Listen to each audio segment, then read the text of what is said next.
manifestations qui sont prévues dans un grand nombre de villes européennes ou de l'espace européen. Donc, pour justement mettre en exergue les problèmes qui tournent autour du logement en Europe. Et on sait tous que des problèmes, il y en a énormément dans ce cadre-là. Donc, la journée du 27 mars, hein, donc avec différentes manifestations. Et c'est une journée, en fait, qui a été instituée par la Coalition européenne d'action. Il était prévu qu'on organise cette journée déjà l'année dernière. On avait déjà, au niveau français, fait pas mal de choses, dont une affiche qui est derrière moi. Hein, j'ai profité pour la ressortir. Et malheureusement, cette journée n'a pas pu avoir lieu suite à la mise en place du confinement dans de nombreux pays européens. Donc cette année, on espère pouvoir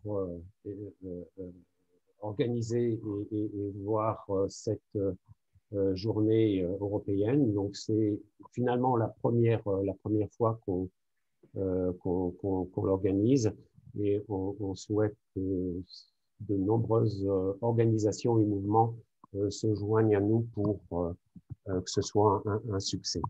Donc, c'est la date du 27 mars. Je rappelle pour les personnes qui sont en Île-de-France que la manifestation est prévue donc samedi après-midi, place du Châtelet, à partir de 15 h. Toujours dans l'organisation de cette journée européenne d'action, je vous rappelle également que pour la partie française, nous avons le jeudi 17 mars à 18 h un meeting de lancement.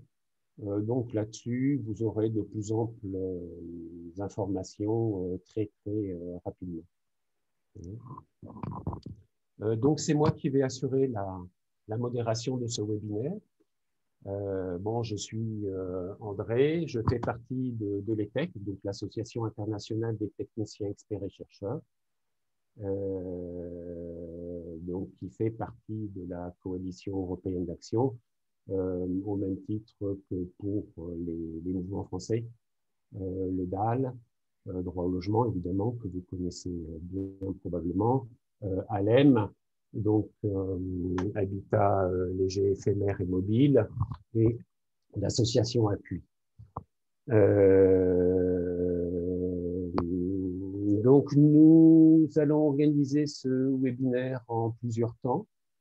Le premier temps, nous aurons une présentation par Annie, donc Coalition européenne EDAL, de cette organisation, hein, donc une dizaine de minutes.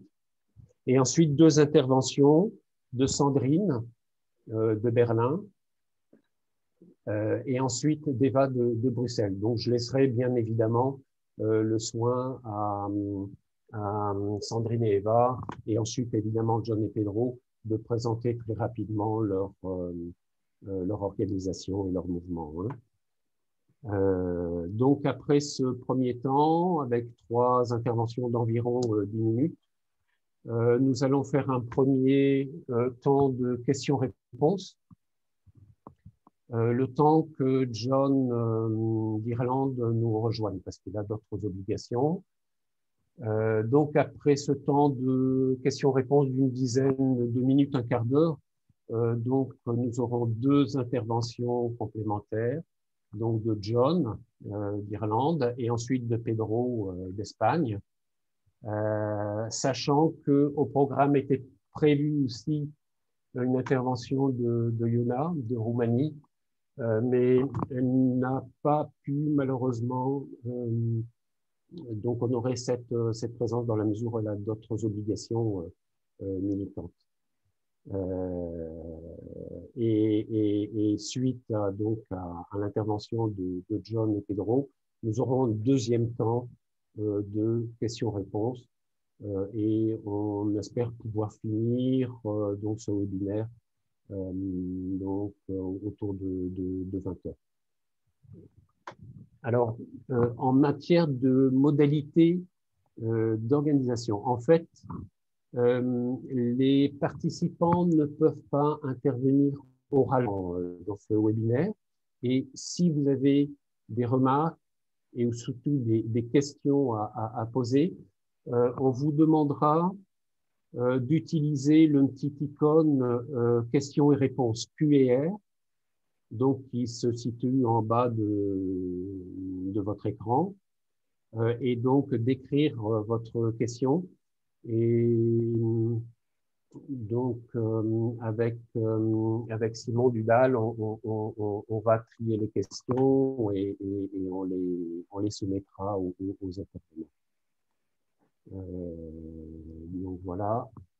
Donc je pense que je vais après ça. Oui, bon, c'est un peu ce que je voulais dire. Donc je vais passer la parole à Annie qui va nous faire une présentation de la coalition en une dizaine de minutes. Et ensuite, donc la parole à Sandrine de Berlin et Eva de Bruxelles. Voilà, Annie, je te passe la parole. Bonjour à toutes et à tous. Je suis contente de vous rencontrer, même si je ne peux pas vous voir, ce qui est bien dommage. Écoutez, je vais commencer tout simplement par les difficultés qu'on a eues comme tout mouvement social. Comment on constitue une coalition dans un contexte où effectivement on a les mêmes difficultés qui sont liées à tout mouvement quand il se construit de manière internationale ou dans un espace européen, c'est-à-dire les problèmes linguistiques, culturels, politiques, divers, avec des pays extrêmement différents dans leur accès au logement et au droit à la ville. Ne serait-ce que parce que dans les pays nordiques, on sait ce dont on parle quand on parle de logement public social, ce qui n'est pas le cas dans les pays effectivement ou du Sud ou dans l'ancien bloc communiste qui part de fait la transformation après dans les années 90 a lui été confronté à une transformation totale de la question du logement et de la ville et de l'aménagement des villes. Donc, ce qui a été le plus difficile peut-être, ça a été effectivement de trouver le moyen de trouver ce qui faisait sens commun et surtout ce qu'on pouvait partager en commun dans une action collective pour se rendre visible, parce qu'on peut n'exister réellement qu'à partir du moment où on a une visibilité collective. Ça a été assez simple parce que le constat qu'avaient fait tous les mouvements, quels que soient les pays européens, à l'époque, il y avait, tout au début de la coalition, il y avait que 11 pays qui étaient représentés avec différents mouvements de base. On avait quand même le même constat, c'est que tout projet qui constituait un aménagement de la ville, du quartier, de l'habitat, du logement, etc., générait généralement, dans le cadre de la financiarisation et de la marchandisation du logement, tout simplement, conduisait à des expulsions massives des habitants, et notamment de ceux plus particulièrement touchés, les plus fragiles économiquement et socialement. Donc, on a trouvé, évidemment, ce qui était le plus simple, c'était quelle pouvait être la cible commune pour mener une action collective et commune pour défendre nos revendications concernant les habitants, le droit au logement et à la ville. Et nous avons donc été, pour la première fois, alors que ça faisait à peu près 25 ans que ce marché de l'immobilier existait et se tenait dans une des villes touristiques internationales la plus importante, qui s'appelle Cannes, le marché de l'immobilier, le marché international de l'immobilier. Dans ce marché international de l'immobilier, évidemment, il suffisait de faire le tour pour voir qu'avec un peu de curiosité, quand les mouvements ont commencé à travailler ensemble pour voir qu'est-ce qu'on pouvait, quel type d'attaque on pouvait porter contre ce marché de l'immobilier, évidemment, on a décidé de tenir un tribunal contre les expulsions et contre les expulsions, quelle que soit la forme des expulsions, que ce soit locataire privé, locataire du logement social, ou tout simplement, y compris les locataires des banques, c'est-à-dire des gens hypothéqués parce qu'ils avaient acheté leur appartement. Et quand on s'est rendu à Cannes, c'était simple, hein, il suffisait de se promener dans les couloirs pour voir qu'en Grèce, la Grèce, on était en train de vendre des îles pour payer la dette, parce que à Belgrade, on était en train effectivement d'expulser un quartier entier pour faire une marina décidée et financée par un émir qui avait obtenu un visa d'or évidemment à Chypre. Et quand on a fait le tour des villes, la Pologne qui était concernée, Londres qui était concernée avec la destruction de terres agricoles et évidemment de petits villages, pour agrandir encore l'aéroport, etc. et tout, on a eu vite fait comprendre ce qui faisait notre force collective et notre besoin de se regrouper. Donc ça a commencé par cette manifestation où pour la première fois, on a tenu un tribunal contre le marché de l'immobilier, etc. à Cannes et avons décidé de construire une coalition européenne d'action pour le logement et à la vie. Alors, évidemment, construire une coalition, c'est pas si simple parce qu'il faut se mettre d'accord. Et on s'est mis d'accord, je vais employer un mot assez courant actuellement qui s'appelle les piliers. Alors nous, on a décidé de 3 piliers. Alors le premier pilier, c'était effectivement la discussion portait sur est-ce que l'espace européen, ça se définit, ça doit être c'est l'espace défini par les institutions européennes, c'est-à-dire par l'Union européenne, ou c'est effectivement une autre conception que nous devons avoir de l'espace européen. Ça a été une question politique essentielle.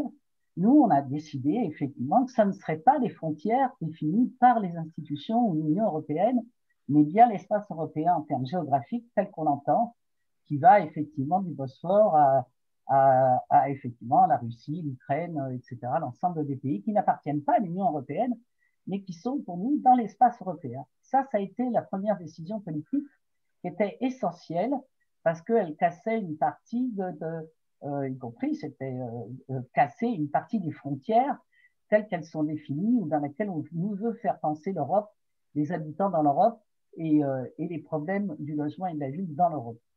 Ça, c'était la première des choses. La deuxième des choses, évidemment, qui a été posée, était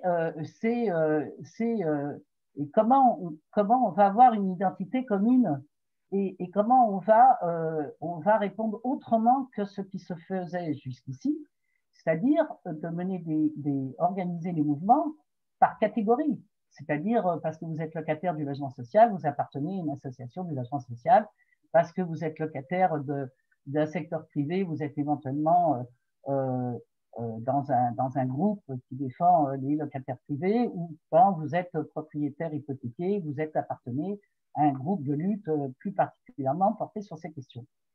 La difficulté, donc, on a essayé de résoudre cette difficulté, on a trouvé ensemble, d'une manière collective, la solution. La solution, c'était de dire que quand on est expulsé, il n'y avait pas de différence forcément entre un expulsé qui soit du locatif privé, du locatif collectif, ou qui soit propriétaire hypothéqué, hein, donc expulsable, etc. Donc, on est parti plutôt du statut de la personne, tout simplement, plutôt que du statut de fait donné par les institutions ou par la reconnaissance administrative. Et ça, c'était ce qui peut-être a différencié la coalition européenne tout de suite, c'est-à-dire cette capacité à mettre peut-être, comme l'a dit Jacquard ou d'autres, l'homme au centre ou la femme au centre et partir de cette possible cohésion qui, ni plus ni moins, une forme de solidarité, de construction de solidarité collective. C'est-à-dire qu'on n'a pas que ça soit un squatteur qui soit expulsé, un locataire expulsé, privé, public, un propriétaire expulsé parce qu'il est tombé au chômage et puis il se trouve dans l'impossibilité de payer effectivement son loyer à la banque. Il n'y a pas de différence. La situation de la personne, c'est qu'elle est expulsée. Donc, c'est partant de ce constat-là qu'on a décidé que ça serait le deuxième pilier, c'est qu'on construirait la coalition autour de l'idée de la solidarité, de la situation de la personne, qu'elle soit en situation administrative légale ou pas légale, d'ailleurs, administrativement, que ce soit une question d'une personne qui était sur le territoire et quel que soit l'habitant sur le territoire, il était pour nous important qu'effectivement il y ait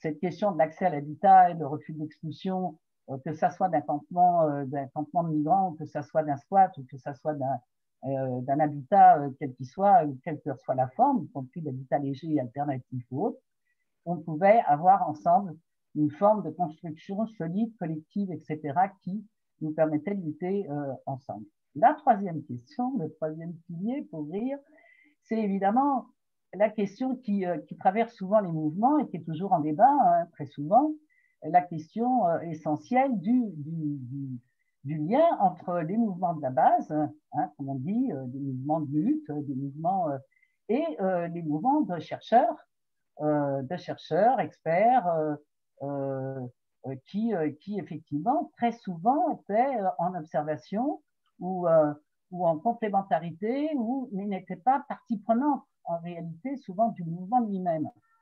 Donc là, la troisième demande qui a construit la coalition, ça a été de dire, eh ben, les chercheurs, il est important que vous soyez membre d'un groupe de lutte, un groupe avec lequel on ne va pas faire de l'échange des savoirs, mais on va construire ensemble et construire de la pensée ensemble, de l'action ensemble, etc., etc. Donc ça, c'est les trois choses qui nous semblaient essentielles et qui a construit la coalition, c'est sur ces trois piliers. Puis après, évidemment, ça s'est mis en place, et quand ça se met en place, ça s'organise aussi, parce qu'une organisation, ça existe, et donc, le quatrième truc, je dirais, politique le plus important, c'était comment préserver l'autonomie de chaque mouvement, c'est-à-dire de respecter ses formes d'action, les alliances avec ses partenaires, sans qu'éventuellement les autres, effectivement, puissent en aucun cas se mêler de ce qui est de l'ordre de l'autonomie locale, territoriale, nationale, régionale. Donc ça, c'était extrêmement aussi important. C'est la question de l'autonomie de chaque mouvement, préserver l'autonomie de chaque mouvement. La dernière chose la plus importante, c'est qu'évidemment, après, c'est constitué de ce qu'on appelle des groupes de travail. Alors, on a un groupe de travail recherche qui a produit la première production, ça a été effectivement acter les 11 témoignages des pays contre les expulsions. Le deuxième, c'est une parution qui est sortie sur la financiarisation du logement, de l'habitat et de l'habitat. Et le troisième qui est en cours, et sur lequel le groupe recherche est en train de travailler aujourd'hui, c'est la question du logement social public, quelle alternative. Le deuxième groupe est un groupe juridique, lequel va effectivement nous aider, y compris à savoir comment on se saisit dans nos propres procédures des textes ou de ce que la Cour européenne, etc., produit en termes de jurisprudence, pour qu'effectivement on puisse s'en saisir et puis effectivement s'en servir éventuellement. Et puis après, un groupe communication, évidemment. Demain, il va y avoir d'autres groupes qui vont se mettre en place. Peut-être que j'en ai oublié, comme j'ai peu de temps. Voilà, donc je crois que c'est quand même les choses essentielles de la coalition, comment elle fonctionne, comment elle existe. Et j'invite tous les mouvements qui écoutent, tous ceux qui sont éventuellement présents, vous pouvez à tout moment effectivement participer d'un groupe de travail sur lequel éventuellement vous avez ou des affinités ou des apprentissages. Un groupe pas plus important aussi, c'est celui évidemment qui s'appelle Échange des savoirs et des connaissances. C'est un groupe qui travaille pour effectivement essayer de répondre collectivement à des pratiques de savoir, comment dans tel pays on peut éventuellement mettre à disposition des savoirs, y compris des connaissances de loi, par exemple sur la réquisition en France, par exemple comment on pourrait gagner ensemble d'une manière juridique, comment on pourrait porter ensemble le fait de pouvoir réquisitionner, comment on pourrait porter ensemble le fait d'avoir une trêve hivernale, comme nous on bénéficie en France de 4 mois, alors que dans de nombreux pays, ce n'est pas le cas, comment on pourrait effectivement aussi considérer que tout habitant qui est sur le territoire, quelle que soit sa situation administrative, puisse être logé décemment de manière durable et de manière écologique. J'ai fini parce que ça va être 10 minutes. Voilà. Merci Annie, tu as débordé un peu. Parlé rapidement. Non, très bien. Merci Annie. Donc, je rappelle aux participants que vous pouvez poser dès maintenant des questions à l'aide d'une petite icône en bas, questions et réponses. Donc, voilà, on va poursuivre par deux interventions. Hein. Donc, tout d'abord, Sandrine de Berlin, hein, qui va nous présenter ses mouvements et les problématiques du logement sur Berlin et que font les mouvements qui sont insérés dans le collectif. Et ensuite, Eva de Bruxelles. Voilà, je passe la parole à Sandrine.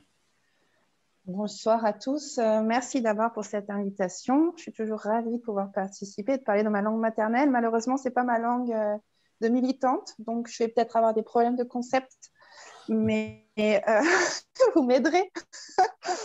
Alors, voilà, j'habite à Berlin, je suis berlinoise expat depuis beaucoup d'années déjà et je fais partie de l'Alliance contre l'augmentation folle des loyers berlinoises. Je suis aussi active dans l'Alliance qui porte le même nom, qui est nationale, allemande, où je m'occupe de la coordination des différentes activités que nous prévoyons ensemble. Et un de mes grands dadas, c'est faire du réseau. Donc, je fais beaucoup de réseaux avec plein de gens. J'aime être en contact. Donc, je fais du réseau européen, je fais du réseau allemand, je fais du réseau berlinois. Voilà. Donc, à Berlin, c'est un peu une ville comme hyper active du militantisme en ce moment. On a un peu cette culture berlinoise, c'est que chaque maison qui est touchée de vente, en fait, s'organise. Donc, on a un nombre incroyable d'associations, d'initiatives, de groupes qui travaillent sur des thèmes différents dans les différents quartiers. Mais on a en ce moment deux grandes campagnes qui font beaucoup de bruit dans toute l'Europe. Et c'est la campagne d'expropriation dont j'ai la fiche derrière moi, dans Deutsche Wohnen und Co. enteignen, qui a commencé le 26 sa deuxième collection de signatures pour le référendum. Donc, ils doivent faire accumuler 170 signatures. L'autre grande, c'est pas une campagne, parce que ça, c'est une loi qui nous a été amenée par le Sénat. C'est une loi de limitation des loyers. Donc, je vais faire deux petits points là-dessus. Donc, la campagne d'expropriation, sur les gens qui mènent cette campagne, ils font partie de notre alliance. Moi, je ne fais pas partie de cette campagne en elle-même, mais on la suit et on la soutient tous. Donc, on va tous. Il y a plus de 1000 personnes qui se sont organisées pour rassembler les signatures dans tout Berlin. Il y a des groupes qui sont mis en place pour avoir ces signatures. Donc, en fait, il y a eu une première phase de signature en 2018. Et on est dans la deuxième phase où ils doivent accumuler 170 signatures. Au moment où ils sont 170 signatures, ils ont possibilité de demander un référendum à Berlin pour que les propriétaires de plus de 3000 appartements soient expropriés de leurs biens. Et pour cela, ils utilisent une loi. C'est la même loi qu'on utilise pour l'expropriation, l'expropriation des maisons quand on construit une autoroute, allié à un autre article qui est un article un article berlinois, hein, du Land de l'État berlinois, qui dit que la propriété est accompagnée de devoirs. Et associé à ces deux articles, ils ont réussi à lancer cette campagne qui permet de fonder juridiquement cette expropriation. C'est-à-dire que c'est juridiquement possible d'exproprier ces personnes qui font de la spéculation sur le dos des locataires. Et donc, il y a une loi qui sont en train, donc, quand on aura accumulé, quand on en sera au référendum, il y a une loi qui va être proposée et c'est cette loi qui sera à ce moment-là la base du référendum final pour l'expropriation.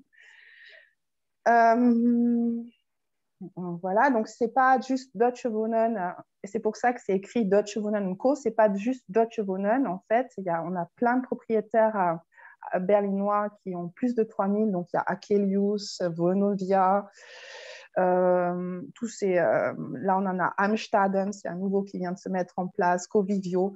Tous ces propriétaires qui ont plus de 3000 appartements devraient être expropriés si on arrive à gagner le deuxième référendum et le troisième à la fin. Donc c'est un truc qui va durer encore très longtemps, hein. Ce n'est pas la fin, c'est juste une étape à chaque fois qu'on fait, mais qui a pour conséquence de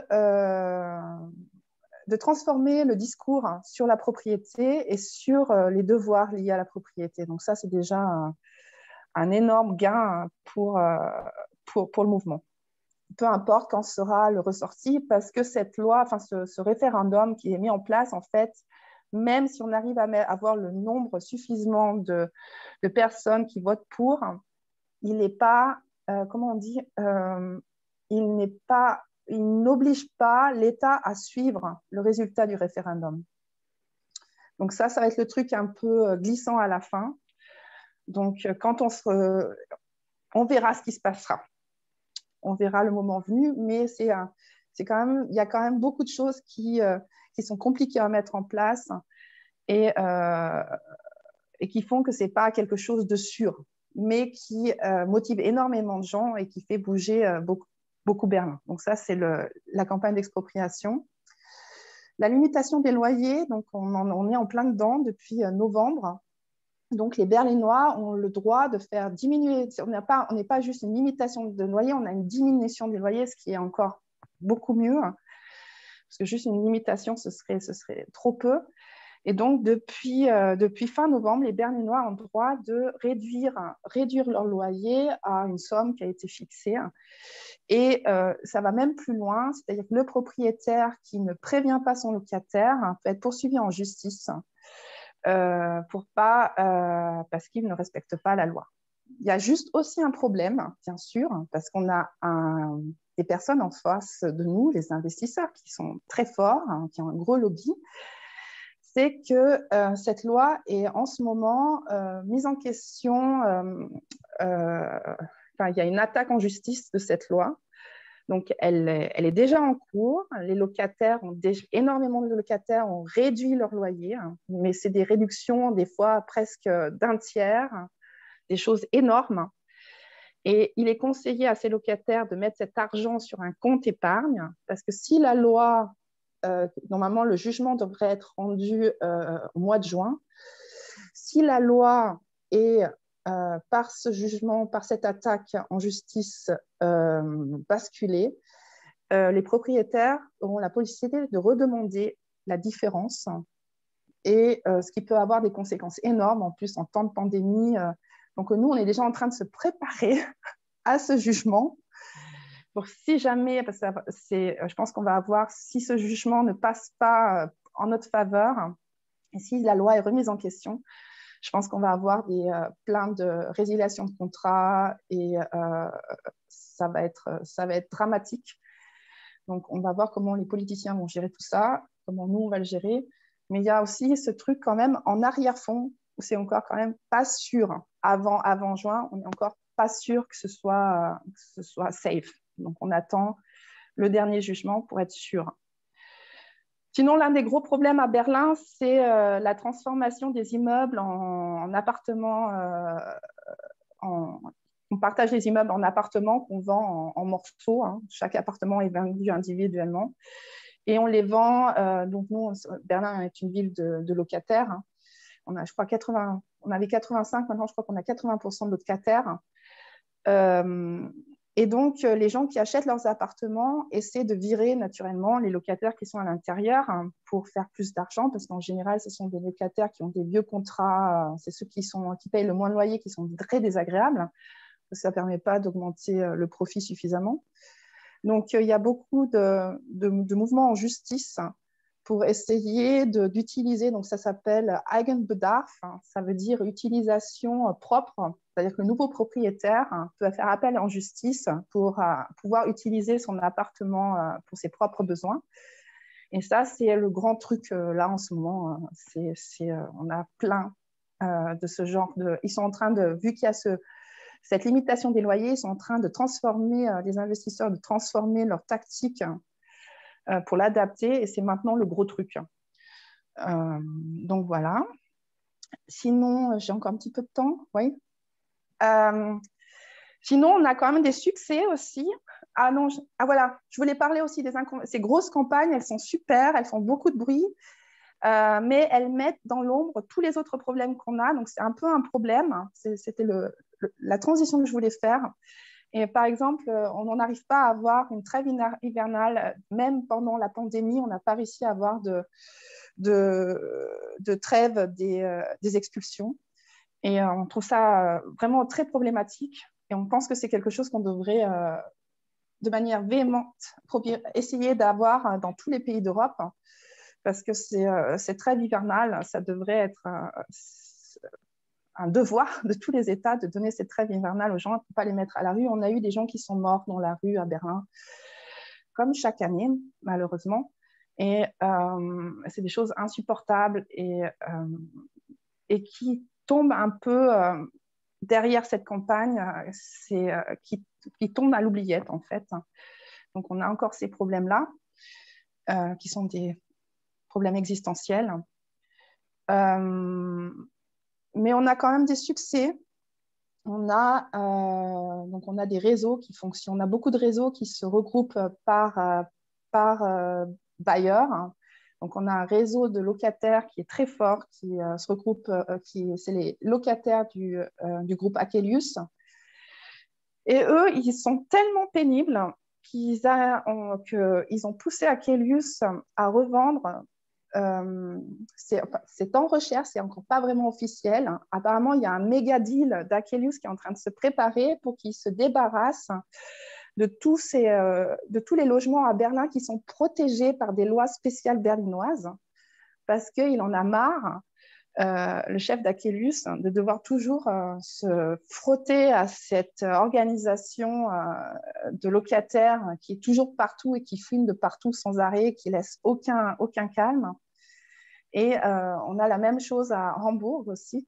Donc, on a un mouvement, on ne sait pas si on essaie d'analyser, on ne sait pas encore si c'est lié à cette loi d'expropriation, mais il semble quand même avoir, par rapport au mouvement à Berlin, une espèce de tendance au méga deal, aux grosses ventes de gros bâtiments, enfin des gros paquets de ventes qu'on observe et qu'on essaie d'organiser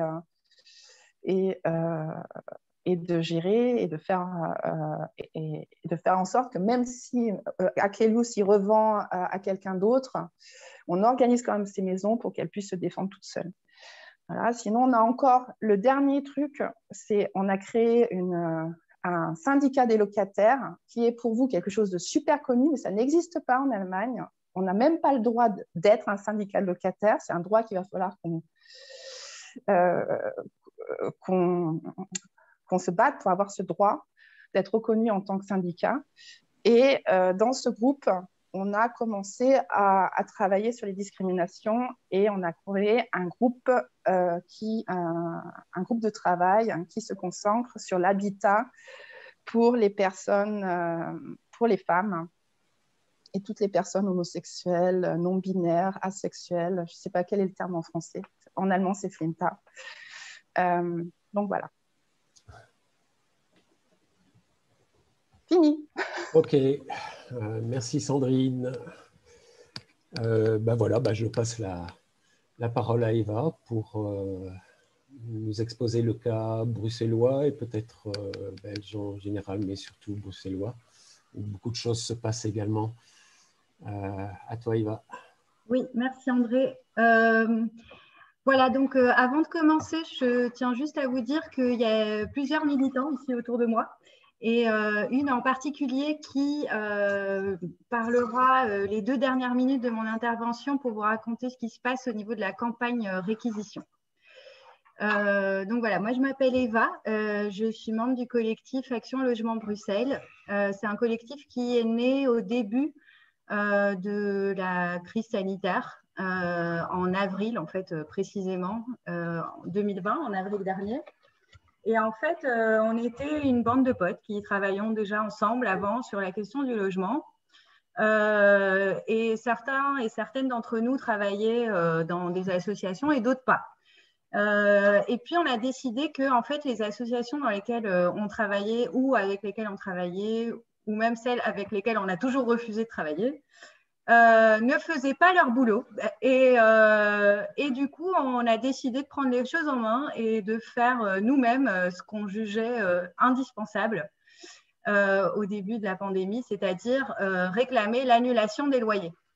Parce qu'il y avait une série de personnes à Bruxelles qui ne pouvaient plus payer leur loyer parce que soit elles étaient sans papier, donc elles travaillaient au noir et donc n'avaient pas d'aide de l'État, soit c'était du travail pas reconnu, comme les travailleuses du sexe, par exemple, soit c'était des personnes qui s'étaient simplement fait virer en fait, de leur emploi. Et donc, on s'est dit, bon, ben, il y a une chute massive de l'activité et de l'emploi et des revenus, du coup, donc il faut annuler les loyers. Pour nous, c'était évident.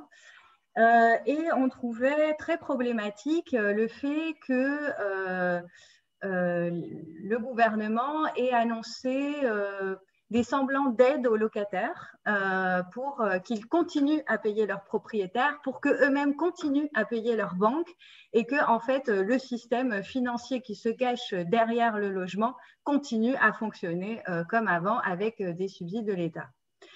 Donc voilà, c'est comme ça qu'on a commencé. Ça a duré 1 mois et demi. C'était une première pétition qu'on a lancée à l'époque. On a fait aussi quelques actions et on a récolté plus de 1000 signatures alors que personne ne nous connaissait. Donc on était assez contents voilà, du résultat, même si on n'a pas réussi à annuler les loyers. Mais en tout cas, on a fait un peu parler de ça autour de nous. Et puis, on fournissait aussi peu à peu des outils aux locataires, des outils qui n'existaient pas. Par exemple, des lettres types à envoyer à son proprio. Parce qu'il y a une série de personnes ici à Bruxelles qui ne parlent pas forcément français ou qui ont besoin d'aide pour écrire une lettre ou pour réclamer une baisse de son loyer ou une renégociation de son loyer. Et du coup, c'est ce genre d'outils-là qu'on essayait de fournir aux personnes pour affronter en fait ce système et affronter leurs propriétaires, quoi. Et donc l'ambition générale, plus générale, c'était d'organiser les locataires comme une force collective en dehors justement de toutes ces associations institutionnelles qui existent à Bruxelles et créer finalement un rapport de force entre locataires et propriétaires. Alors il faut savoir qu'à Bruxelles, il y a 60% d'habitantes qui sont locataires. Donc, c'est une majorité de locataires et plus de la moitié de ces personnes et des ménages en général ne dépensent plus de 50% de leurs revenus pour payer leur loyer. Donc, en fait, c'est énorme. Ça veut dire qu'il y a beaucoup de locataires pauvres à Bruxelles. Déjà avant la pandémie, ça, c'est des chiffres qui datent de 2019.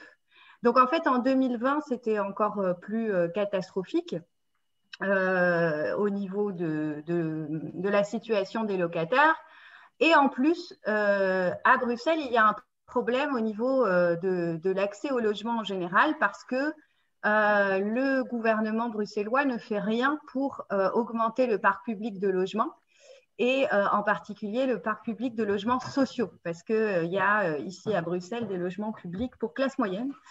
Et la gentrification, ça marche mieux au niveau du logement public que le logement social. Donc, en fait, il y a 125 logements sociaux créés par an pour une liste de 40 000 ménages qui attendent à y avoir accès. Donc, de nouveau, ces chiffres montrent à quel point la situation des locataires est catastrophique.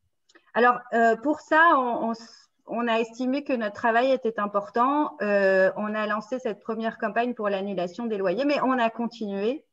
Et aujourd'hui, on mène une deuxième campagne depuis le début de l'année 2021, qui est une campagne pour la baisse des loyers à Bruxelles. et on réclame une baisse généralisée des loyers de 25%, c'est-à-dire des chiffres des loyers que nous avons en 2004, parce qu'on estime, par rapport à la montée des prix de la vie en général, que ces 25% correspondent très exactement à la spéculation en fait, sur nos loyers. Et donc, cette pétition qu'on a lancée et cette campagne est soutenue par différentes associations, et c'est intéressant de voir qu'en fait, c'est des associations très diverses. Donc, on a par exemple justement l'Union des travailleuses du sexe pour l'indépendance, le collectif 8 mars, des comités de défense de quartier, des unions de locataires, un cabinet d'avocats, des brigades de solidarité. Donc, c'est vraiment des mouvements de terrain, quoi. Et au-delà de ça, il y a des mouvements plus institutionnels aussi qui sont liés, par exemple, à des syndicats. Pas de parti politique, heureusement, et on n'en acceptera pas, justement. Donc, cette campagne, on la mène aujourd'hui et on parle beaucoup de la situation à Berlin. Parce que pour nous, à Berlin, ce qui s'est passé, c'était très important. D'ailleurs, quand j'ai entendu Sandrine intervenir tout à l'heure, j'étais assez admirative de l'énergie qu'il y a à Berlin, parce que en vérité, à Bruxelles, ce n'est pas encore ça, mais on aimerait bien que ça le devienne. Alors, il y a deux choses. C'est qu'on connaît très bien la situation des locataires ici, mais on ne connaît pas la situation des propriétaires. Donc, à Berlin, on sait qu'il y a des grands propriétaires, des fonds d'investissement qui ont acheté massivement des logements. Ici, on n'a pas accès au cadastre. Et donc, on ne sait pas contre qui on se bat. Et ça, c'est vraiment très problématique. Et du coup, c'est une aussi de nos revendications. Et puis ensuite, parce que Action Logement Bruxelles a concentré son activité sur la défense des locataires et la baisse des loyers, on travaille quand même en collaboration avec d'autres collectifs qui se sont aussi créés en même temps que nous et qui sont tous, voilà, tous les membres de ces collectifs sont nos amis. Et ces collectifs, ce sont donc la grève des loyers qui a commencé en même temps que nous. Et donc, il y avait deux mouvements comme ça, une pour l'annulation des loyers et la réclamation de cette annulation au gouvernement, au pouvoir public, et l'autre qui disait, mais nous, on ne va rien réclamer du tout, on va juste arrêter de payer nos loyers. Et en fait, même si on avait des visions, voilà, on considérait que ces visions-là étaient complémentaires et pas forcément contradictoires. Et on a d'ailleurs beaucoup travaillé ensemble pour être en contact avec les locataires et permettre de construire ce rapport de force collectif entre locataires et propriétaires. Ensuite, il y a un autre groupe qui est le Front Anti-Expulsion.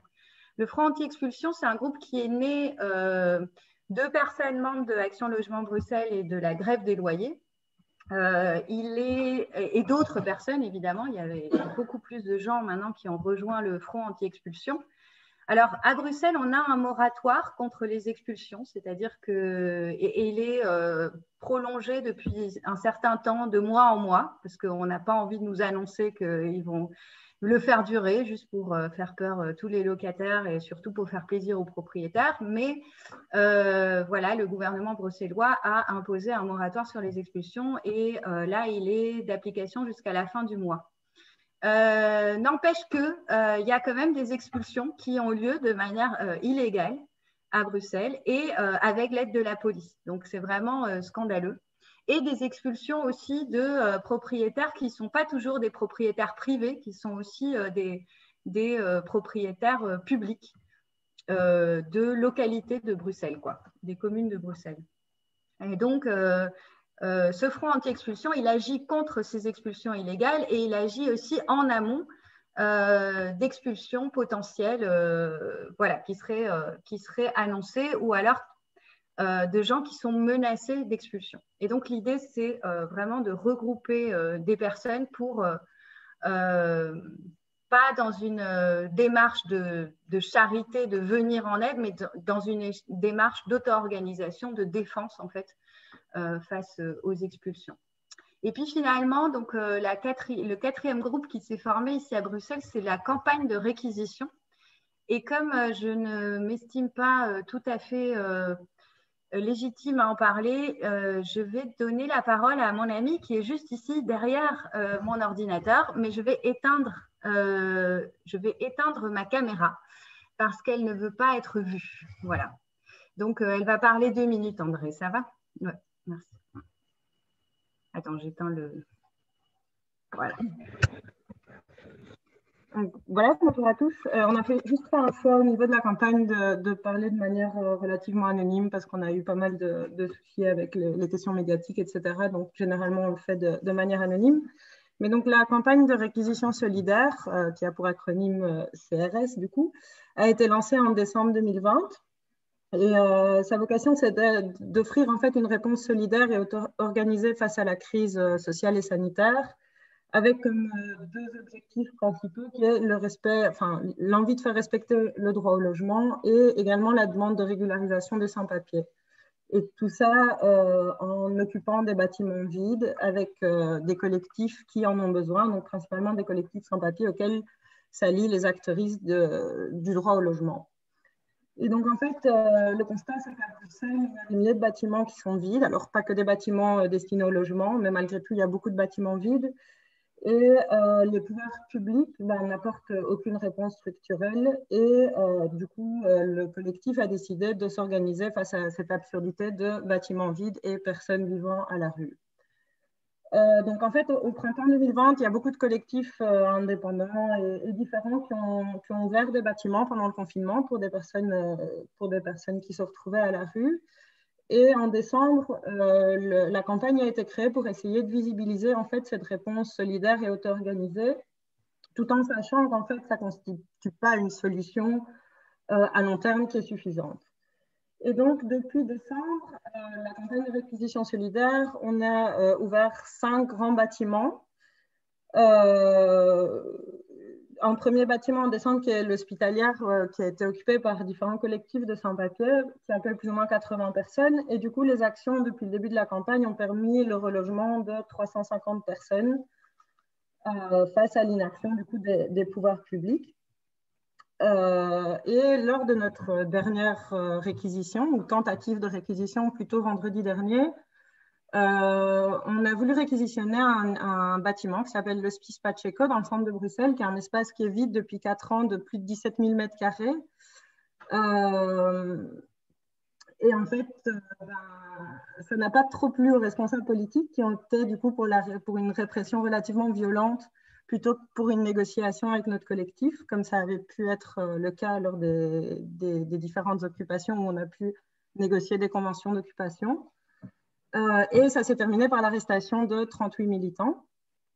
Et la justification des pouvoirs publics face à notre occupation ou à notre tentative d'occupation a été qu'en fait, un appel à projet était en cours pour accueillir un collectif qui voulait s'investir dans une occupation temporaire de 3 ans, le temps que ce bâtiment soit mis en ordre et revendu. Alors, il faut savoir que c'est un bâtiment qui appartient au CPS. Le CPS, c'est un organe public qui est censé fournir de l'aide aux plus démunis, et notamment sur la question du logement. Et que du coup, cette institution refuse que son bâtiment soit occupé par des personnes dans le besoin et pour des questions de logement, parce que l'appel à projet exclut toute possibilité de projet de logement. Et donc, ça renforce la criminalisation du squat et le fait que les pouvoirs publics en fait, favorisent des occupations temporaires, artistiques ou pour des startups qui sont le type d'occupation qui se multiplie ces derniers temps à Bruxelles et qui s'institutionnalise de plus en plus. Et donc, l'objectif des pouvoirs publics est la valorisation du bâtiment comme outil pur et simple de spéculation immobilière et de renforcement de la valorisation du quartier. Et donc voilà, notre conclusion là, après cette 5e tentative de réquisition, c'est que clairement, les pouvoirs publics préfèrent la répression à la recherche de solutions et de valorisation du droit au logement. Et donc c'est contre ça que la campagne de réquisition solidaire essaye de lutter. Donc voilà, je m'arrête là parce que c'était juste une courte présentation de ce qui se fait. Mais pour plus d'infos, vous pouvez aller sur la page Facebook de la campagne de réquisition solidaire. Merci. Merci à vous deux. Donc voilà, on va respecter l'ordre. J'ai vu que John nous avait rejoint. Bonsoir John. Il était prévu avant ton intervention et celle de Pedro qu'on réponde aux questions éventuelles. Hein. Donc je vois que nous avons trois questions. Donc la première question concernait donc comment accéder aux informations qui sont dispensées par la coalition.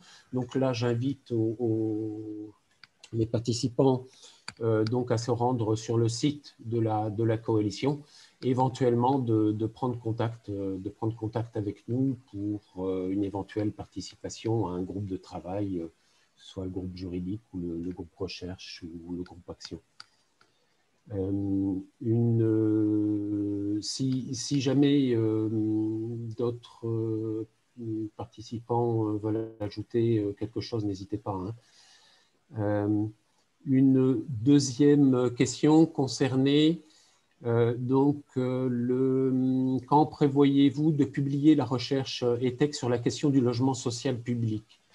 Donc je tiens à préciser que ce n'est pas une recherche ETEC en soi, hein. C'est bien sûr une recherche du groupe, un travail du groupe recherche de la coalition, donc qui fédère un nombre important donc, de militants et d'activistes de différents mouvements de la coalition européenne. Hein. Donc il y a 3-4 ans, il y avait une première publication qui avait été faite sur les expulsions. Il y a 2 ans, donc un travail sur la financiarisation du logement, donc qui avait été travail traduit en plusieurs langues. Et en fait, le groupe recherche, depuis quelques mois, s'est orienté sur la question du logement social public. Donc, il y a des visioconférences, puisqu'on travaille comme ça maintenant, qui ont été organisées depuis le mois de juillet sur cette question-là et qui réunissaient à chaque fois bon nombre de militants qui étaient interpellés et intéressés par cette question. Donc, c'est un travail qui est toujours en cours. Actuellement, nous réalisons quelques vidéos de présentation de ce travail et de la problématique du logement social et public dans l'espace européen et la manière dont la coalition voit ce problème, hein, et quelles sont les revendications qui vont être formulées. Donc, une série de 3 vidéos. Est prévu également donc, la réalisation d'une brochure. Le travail est en cours là aussi.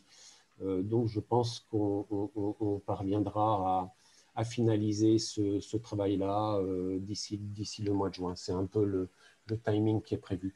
Sachant que ce sera probablement une brochure militante plus qu'informative. Il y a déjà de nombreux travaux et d'organisations qui travaillent sur cette question-là, notamment en Housing Europe, et qui font des publications très détaillées. Nous, ce sera beaucoup plus une brochure militante plutôt qu'un travail fouillé de chercheurs en tant que tel. Sachant qu'évidemment, on se basera sur de nombreux travaux qui sont en cours. Donc, je vois une autre... oui, ben voilà, donc une remarque. Est-ce que ces vidéos sont déjà en ligne? Non, elles sont en cours de finalisation, là. Donc, on espère qu'on aura une vidéo pour la journée du 27 mars. Donc, ce sont nos amis portugais qui sont en train de la réaliser. Donc, une autre question, comment bloquer les expulsions face au raidissement de la police et de la justice? Où en est l'idée de mettre le droit au logement au même plan que le droit de la propriété, donc via la Cour européenne des droits de l'homme? Qui parmi vous veut apporter des éléments de réponse? Moi, j'adore cette question. J'adore l'idée.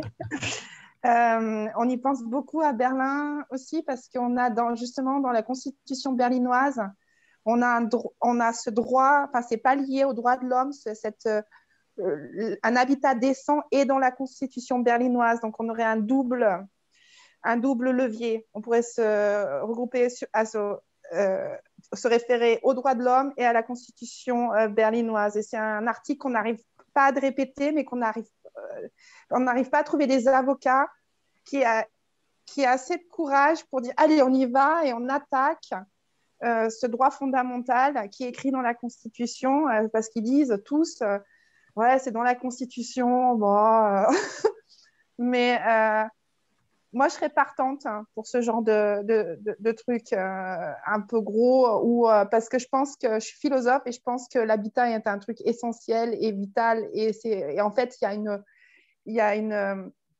on enlève le sens de l'habitat en spéculant dessus. Donc, il faut retourner à ce sens fondamental. C'est le b.a.-ba, en fait.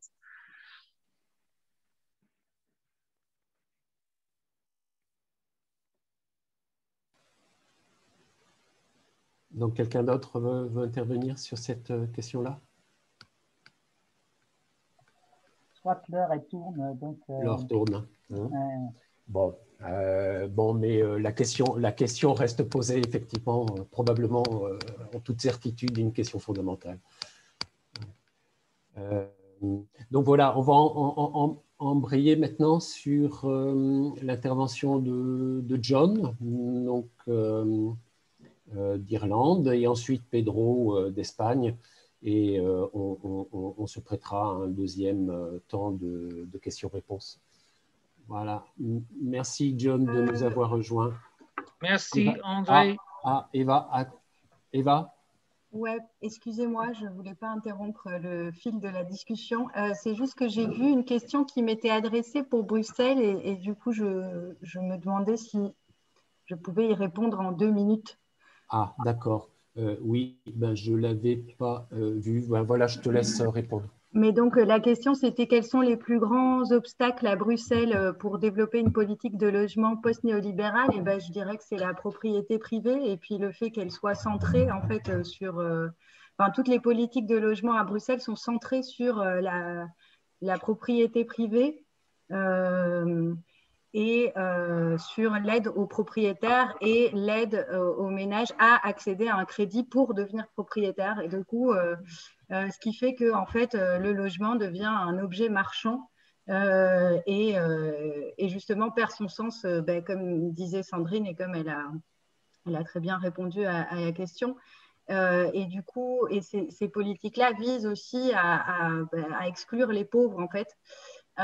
Donc, il faut absolument penser, je pense, le logement d'une manière plus collective, plus sociale aussi. Pas seulement penser le logement comme un droit fondamental individuel, mais sortir aussi de cette logique de l'individu, parce que effectivement, on a tous et toutes le droit à un logement, mais surtout, c'est une question collective et sociale. J'ai beaucoup d'amis ici qui me disent « Oui, mais acheter, ça m'assure un loyer bas à mon banquier pour toute ma vie. » Ben, en fait, ce n'est pas à toi de t'assurer que le loyer sera bas toute ta vie. C'est une question politique, c'est une question collective. Il faut qu'il y ait une régulation des loyers, une baisse des loyers et des politiques plus sociales pour le logement. Voilà. Mais donc, je voulais insister un peu là-dessus. Merci André de m'avoir donné 2 minutes pour répondre à la question. Voilà. Et désolé, John. Oui, j'ai vu qu'il y avait des questions qui s'étaient encore ajoutées et on les prendra à la fin. Donc, je donne la parole à John. OK, merci André. Je ne parle pas la langue française très bien, je suis désolé, mais j'essaierai d'expliquer l'organisation Housing Action Now, que je suis un membre de Housing Action Now, a été créée en même temps que la Coalition d'action européenne après une réunion à Athènes en 2013. Nous sommes un petit groupe de locataires d'autorités locales, de travailleurs communautaires, d'universitaires, d'artistes et de planificateurs. Un bon mélange. Nous sommes 10 à 12 personnes maximum. Nous sommes tous impliqués dans diverses formes d'activisme depuis de nombreuses années. Il s'agit notamment des luttes pour le logement, des luttes contre l'endettement bancaire, des luttes contre l'austérité et des luttes de classe plus générales. Nous sommes un membre fondateur de la coalition et avons travaillé avec DAL, le DAL, et les autres membres au cours des 6 à 7 dernières années. En fait, la première réunion de la coalition a eu lieu à Ledru-Rollin en 2014, si je me souviens bien. Donc, quels sont donc les principaux problèmes de logement en Irlande? Officiellement, nous avons plus de 100 000 personnes sur les listes d'attente pour le logement, dont bon nombre sont là depuis de nombreuses années. Mais en réalité, les nombres sont plus grands que ça. Il y a jusqu'à 10 000 personnes classées comme sans-abri et de nombreuses familles vivent dans des hôtels et des hébergements aux normes solaires et dans conditions très, très mal. Les municipalités ici à Dublin, par exemple, ont utilisé des bâtiments pour loger les gens ensemble. Ils les ont appelés hubs, family hubs. Ce sont en fait des auberges de jeunesse et les règles sont très strictes quant à ce que vous pouvez et ne pouvez pas faire. En Irlande, nous avons construit très peu de logements sociaux ces dernières années. Le gouvernement nous dit que c'est à cause des règles d'emprunt imposées aux États membres par l'Union européenne. Mais alors, on sait que les règles sont déformées et enfreintes chaque fois que c'est nécessaire. Alors, pourquoi pas pour le logement? La pandémie a bien fonctionné pour les classes politiques ici en Irlande et peut-être en Europe en général. Nous n'avons pas été en mesure de nous mobiliser autant et ils ont promu une idéologie « nous sommes tous ensemble ». Ce qu'ils entendent par là et ce que nous entendons par là sont deux choses différentes. Nous devons être prêts à la fin de la pandémie avec notre message de changement et le fait qu'il doit y avoir un autre moyen. Il est criminel que tant de gens doivent vivre de cette façon que nous ayons suffisamment de ressources pour résoudre le problème.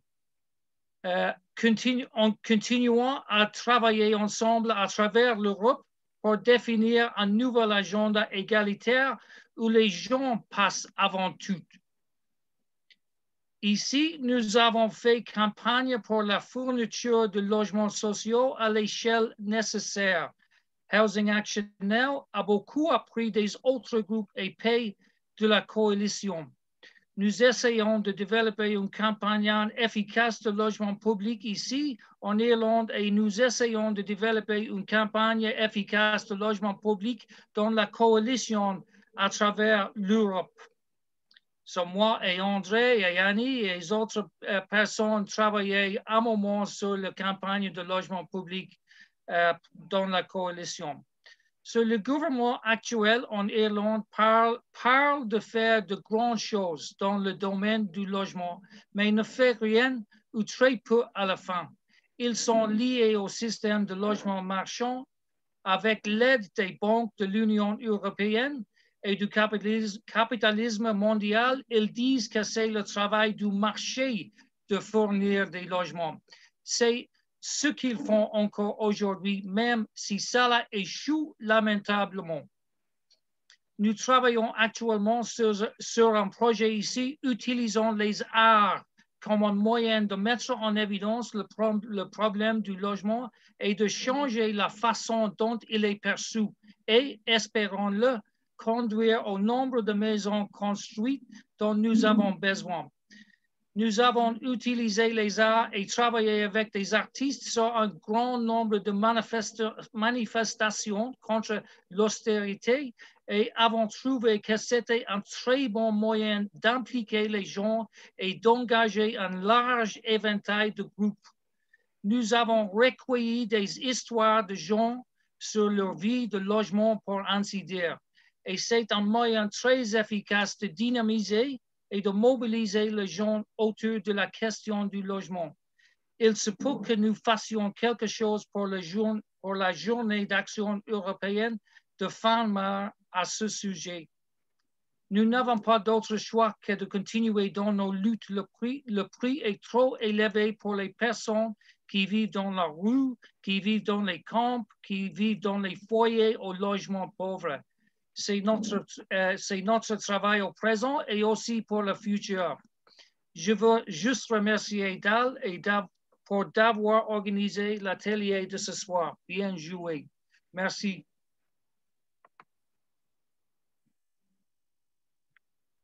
C'est ça, André. Oui, merci John. Tu as fait plus vite que prévu. Merci à toi. Donc, nous allons passer la parole maintenant à Pedro. Donc, il nous parle d'Espagne. Voilà, à toi Pedro. Merci André. Merci à tout le monde pour organiser ça. Je suis content d'être ici avec vous. On va voir maintenant quel est mon français véritable. Je vais lire aussi comme a fait mon collègue John. Je vais raconter un peu d'histoire et après, histoire sur la PA et après, je peux faire une petite présentation de quelle est la lutte que nous faisons maintenant. Un peu d'histoire, c'est la PA qui a apparu en 2009 en réaction à la crise économique de 2008.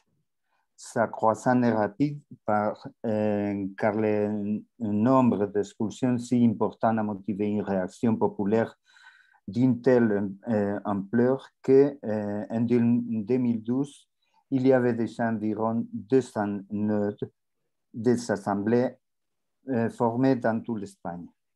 La plataforma de afectados por la hipoteca est le plus important mouvement de logement en Espagne. Et même depuis 2009, même maintenant, c'est comme ça. Il y a des autres mouvements comme les associations de locataires et nous maintenant travaillons ensemble aussi. C'est aussi la mieux organisée parce que c'est l'histoire qui a donné cette base pour faire une organisation assez effective, basée sur des assemblées de quartiers dans les cas de grandes villes et des assemblées de villes ou de villages dans les autres cas plus petites. Il fonctionne sur la base de commissions de travail, d'ateliers d'autonomisation personnelle et aussi collectifs, des assemblées locales, régionales et enfin de tout l'État. Les commissions de la communication, des stratégies, des fonds de voiture, des loyers, ce que nous appelons l'œuvre sociale, dynamisent le mouvement de l'Assemblée, parvenant à influencer la vie politique à tous les niveaux, au niveau local, provincial, régional et à niveau de l'État. Cette assemblée est autonome et son activité principale consiste à fournir des conseils collectifs nous appelons assessoramiento colectivo, et à mettre fin aux expulsions. C'est les deux travaux principaux que nous faisons chaque jour. Chaque fois que nous recevons une information, nous étudions les cas et les défendons par tous les moyens possibles. judiciaires et extrajudiciaires. Nous avons réussi nous avons réussi à arrêter plus de 13 000 expulsions, de 3 000 expulsions à la porte, avec tout ce que cela implique, de présence physique, de confrontation avec la police et de négociations avec les comités judiciaires. Et on peut dire que nous avons développé une tactique spécifique pour poursuivre cette détention des expulsions. Actuellement, la PAS se concentre sur la mise en place d'une loi sur le logement pour l'Espagne qui répond aux exigences que nous connaissons tous ici dans la coalition, aussi parce que toutes ces demandes sont partagées. Il s'agit principalement d'arrêter les expulsions sans alternative de logement, de réglementer ou faire la régulation des loyers, d'élargir les parcs de logements sociaux, de garantir l'approvisionnement ça veut dire l'électricité, gaz, etc., des familles menacées d'exclusion sociale, etc. Ce sont demandes connues par tout le monde ici. Maintenant, c'est la troisième tentative que nous avons pour obtenir une loi sur le logement. Nous avons le soutien de plus de 70 collectifs et tous les partis de gauche, à l'exception du PSOE, que ça veut dire que n'est pas si gauche. Il semble que nous soyons sur le point de réaliser quelque chose d'important. On espère maintenant, dans ces mois de mars, que le Parlement commence à travailler sur cette loi. Après, il y aura un processus, peut-être pendant toute cette année, peut-être un peu plus. On ne connaît pas bien ça. Aujourd'hui, on a commencé le jour avec une nouvelle assez spectaculaire que ça veut dire ça. 29 406 expulsions effectuées dans l'année 2020, en pleine pandémie. Et ça, c'est une information qu'a publiée aujourd'hui les pouvoirs judiciaires. C'est une bonne nouvelle pour commencer le jour, non? Et nous avons fait, je ne sais pas si je peux laisser ici, oui, un lien sur le site de la PA avec un manifeste spécifique sur cette nouvelle. Après, et comme dans tous les pays, nous avons les problèmes des expulsions hypothécaires, aussi des expulsions quand il s'agit de location, pas dans propriété. Aussi, nous avons les problèmes Airbnb et bon, tous les problèmes qu'on a sur l'espace européen. Et je pense que c'est assez suffisant pour donner un peu de temps aux questions, etc. Merci.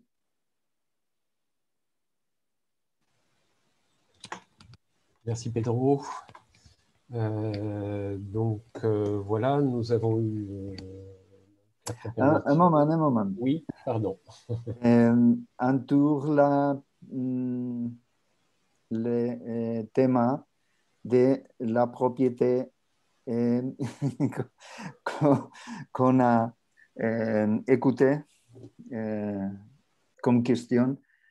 À l'Espagne, en ce moment, il y a un phénomène très curieux que c'est une vraie bataille entre la propriété privée et les besoins des logements. Et cette bataille se déroule dans la presse et spécifiquement dans la presse du portal immobilier. C'est vraiment une bataille en Espagne. Merci. Oui, bon, ben voilà, donc propriété immobilière et propriété privée, ça reste toujours un des points qui est souvent évoqué lors des travaux de la coalition des différents groupes de travail. On en est souvent là et on se réfère toujours à des questions de marchandisation, de loi du marché, de financiarisation, donc bien évidemment de questionnement et probablement de remise en question de cette notion de propriété privée et comment la traiter correctement au sein de la coalition. Donc merci à John et Pedro pour leurs interventions. Annie, tu veux la parole? Oui, d'abord, remercier tout le monde parce que c'était toujours important. Et de voir à quel point, effectivement, on a les mêmes objectifs hein, et les mêmes difficultés. Ça veut dire que je trouve qu'on n'a pas eu le temps d'y parler du droit à la ville. Et ça, c'est bien dommage aussi. Parce que c'est aussi souvent de ça dont il est question. C'est-à-dire que l'aménagement de nos quartiers, l'aménagement de notre ville, etc., c'est une des revendications importantes aussi de la coalition parce qu'il s'agit des aménagements y compris publics, hein, et que défendre les services publics et les aménagements publics, c'est l'affaire des habitants. Et quand je parle des habitants, je parle de ceux qui y habitent, mais aussi de ceux qui traversent la ville et qui y travaillent. Parce que quand on parle des habitants dans la coalition, on prend en compte ceux qui sont effectivement logés dans la ville, mais aussi ceux qui travaillent dans la ville. Et ça, c'est une dimension extrêmement importante. Et il y a des mouvements dans la coalition qui plus spécifiquement travaillent sur ces questions-là, qui travaillent sur effectivement la démocratisation de l'accès. Nous, en France, on a encore une consultation des habitants éventuellement sur un aménagement de territoire, mais très peu connu, très peu diffusé. On fait en sorte surtout que ça ne se sache pas trop et que ça ne soit pas discuté. Mais dans la coalition, l'importance de créer aussi des espaces de représentation démocratique des habitants, des locataires, et surtout des propositions alternatives telles que les coopératives, le respect de l'habitat alternatif, etc. Il y a, par exemple, des questions qu'on n'a pas tant de soulever là, mais qui sont importantes. L'aménagement, par exemple, pour les gens du voyage, la circulation des gens du voyage, tout ce respect du non-droit qui non appliqué ou qui n'existe même pas souvent dans les pays de l'espace européen. Et peut-être que la force de la coalition, c'est ça, c'est aussi de faire passer nos victoires, mais aussi nos difficultés, et peut-être comme ça qu'on construit des alternatives ou des propositions collectives. Parce qu'on ne peut pas, je ne pense pas qu'aujourd'hui on peut se passer d'une force collective qui ne soit pas celle de l'espace européen, parce qu'on est tous aussi soumis, je dirais, à la contrainte, aux contraintes et aux obligations budgétaires imposées par les institutions européennes. Que je ne dirais pas qu'elles sont seules responsables, parce que je pense que beaucoup d'hommes, que ce soit dans nos régions, nos villes ou dans nos villages, les responsabilités politiques sont bien partagées par les élus et sont engagées aussi par les gouvernements de chaque pays. Je veux dire, c'est pas que de la responsabilité de l'Europe.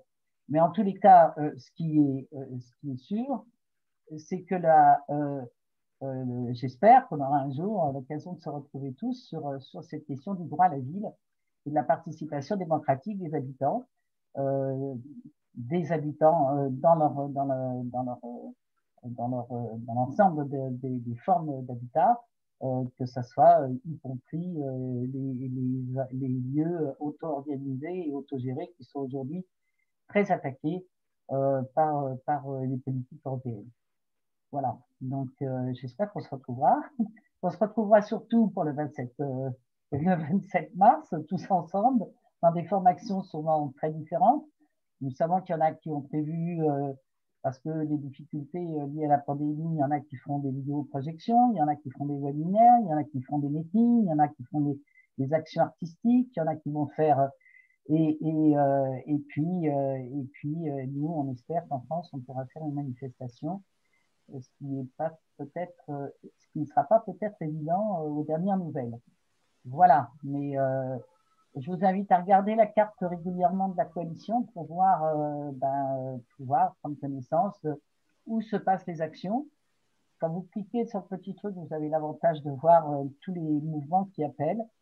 Et j'espère qu'on aura, même après cette discussion, le plaisir d'avoir des membres, des personnes qui étaient là ce soir sur le webinaire, auront peut-être envie de constituer un groupe d'action, un groupe de recherche, un groupe et qui rejoindront la coalition, bien sûr.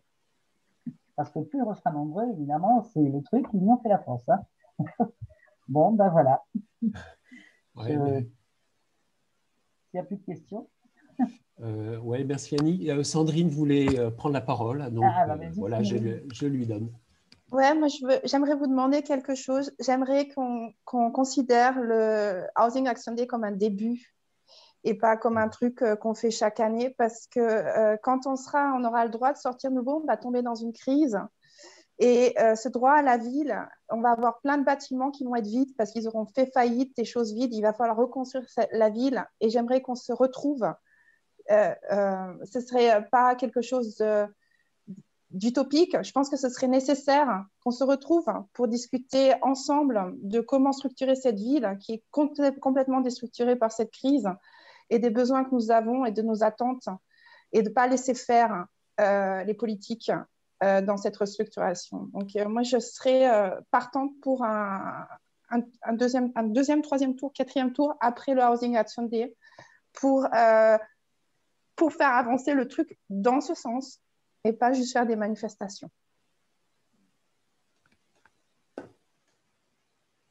Oui, c'est noté. Merci Sandrine. Voilà, donc est-ce que nous avons d'autres questions?